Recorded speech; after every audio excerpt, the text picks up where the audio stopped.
اور جب قحط پڑا تو یوسف کے بھائی آئے اور ان کے پاس پہنچے تو یوسف نے انہیں پہچان لیا اور وہ یوسف کو نہیں پہچانے۔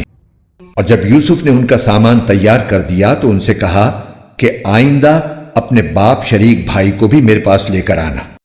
کیا تم یہ نہیں دیکھ رہے ہو کہ میں پیمانہ بھر بھر کر دیتا ہوں اور میں بہترین مہمان نواز بھی ہوں؟ اب اگر تم اسے لے کر نہ آئے تو میرے پاس تمہارے لیے کوئی غلہ نہیں ہوگا اور تم میرے پاس بنا پھٹکنا۔ وہ بولے ہم اس کے والد کو اس کے بارے میں بہلانے کی کوشش کریں گے کہ وہ اسے ہمارے ساتھ بھیج دیں، اور ہم ایسا ضرور کریں گے۔ اور یوسف نے اپنے نوکروں سے کہہ دیا کہ وہ ان بھائیوں کا مال جس کے بدلے انہوں نے غلہ خریدا ہے انہی کے کجاووں میں رکھ دیں، تاکہ جب یہ اپنے گھر والوں کے پاس واپس پہنچیں تو اپنے مال کو پہچان لیں، شاید اس احسان کی وجہ سے وہ دوبارہ آئیں۔ چنانچہ جب وہ اپنے والد کے پاس واپس پہنچے تو انہوں نے کہا ابا جان، آئندہ ہمیں غلہ دینے سے انکار کر دیا گیا ہے، لہٰذا آپ ہمارے بھائی بنیامین کو ہمارے ساتھ بھیج دیجئے تاکہ ہم پھر غلہ لا سکیں، اور یقین رکھیے کہ ہم اس کی پوری حفاظت کریں گے۔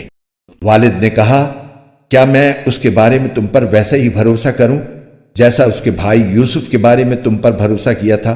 خیر، اللہ سب سے بڑھ کر نگہبان ہے اور وہ سب سے بڑھ کر رحم فرمانے والا ہے۔ اور جب انہوں نے اپنا سامان کھولا تو دیکھا کہ ان کا مال بھی ان کو لوٹا دیا گیا ہے۔ وہ کہنے لگے ابا جان، ہمیں اور کیا چاہیے؟ یہ ہمارا مال ہے جو ہمیں لوٹا دیا گیا ہے، اور اس مرتبہ ہم اپنے گھر والوں کے لیے اور غلہ لائیں گے، اپنے بھائی کی حفاظت کریں گے اور ایک اونٹ کا بوجھ زیادہ لے کر آئیں گے۔ اس طرح یہ زیادہ غلہ بڑی آسانی سے مل جائے گا۔ والد نے کہا میں اس بنیامین کو تمہارے ساتھ اس وقت تک ہرگز نہیں بھیجوں گا جب تک تم اللہ کے نام پر مجھ سے یہ عہد نہ کرو کہ اسے ضرور میرے پاس واپس لے کر آؤ گے، الا یہ کہ تم واقعی بے بس ہو جاؤ۔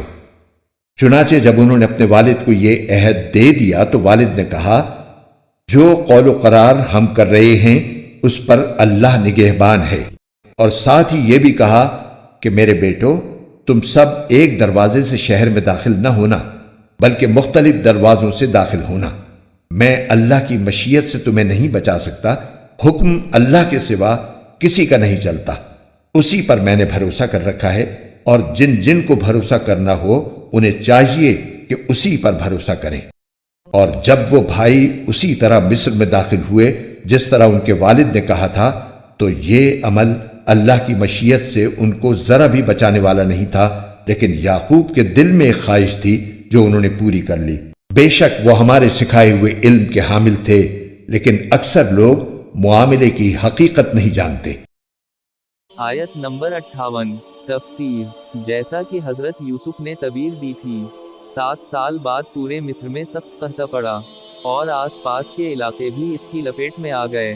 حضرت یوسف نے مصر کے بادشاہ کو یہ مشورہ دیا تھا کہ خوشحالی کے 7 سالوں میں مسلسل غلے کا ذخیرہ کیا جائے، تاکہ جب قحط کے سال آئیں تو یہ ذخیرہ لوگوں کے کام آئے۔ اس موقع پر آپ نہ صرف اپنے علاقے کے لوگوں کو سستے داموں غلہ فروخت کر سکیں گے، بلکہ ارد گرد کے دوسرے علاقوں کے لوگوں کی بھی مدد کر سکیں گے۔ چنانچہ اس قحط کے نتیجے میں دور دور تک غلے کی بڑی قلت ہو گئی۔ حضرت یعقوب یعنی حضرت یوسف کے والد اس پورے عرصے میں فلسطین کے علاقے کنعان ہی میں تھے۔ جب کنعان میں بھی قحط پڑا تو انہیں اور ان کے صاحبزادوں کو پتہ چلا کہ مصر کے بادشاہ نے قحط زدہ لوگوں کے لیے راشن مقرر کر رکھا ہے اور وہاں سے مناسب قیمت پر غلہ مل سکتا ہے۔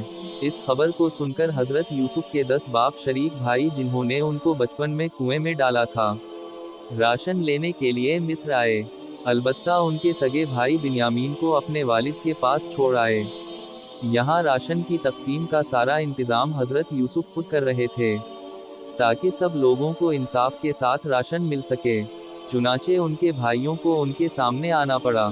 حضرت یوسف تو ان کو اس لیے پہچان گئے کہ ان کی صورتوں میں کوئی تبدیلی نہیں آئی تھی، اور حضرت یوسف کو توقع بھی تھی کہ وہ راشن لینے کے لیے آئیں گے، لیکن وہ بھائی حضرت یوسف کو اس لیے نہیں پہچان سکے کہ انہوں نے حضرت یوسف کو 7 سال کی عمر میں دیکھا تھا اور اب وہ بہت بڑے ہو چکے تھے، اس لیے صورت میں بڑی تبدیلی آ چکی تھی۔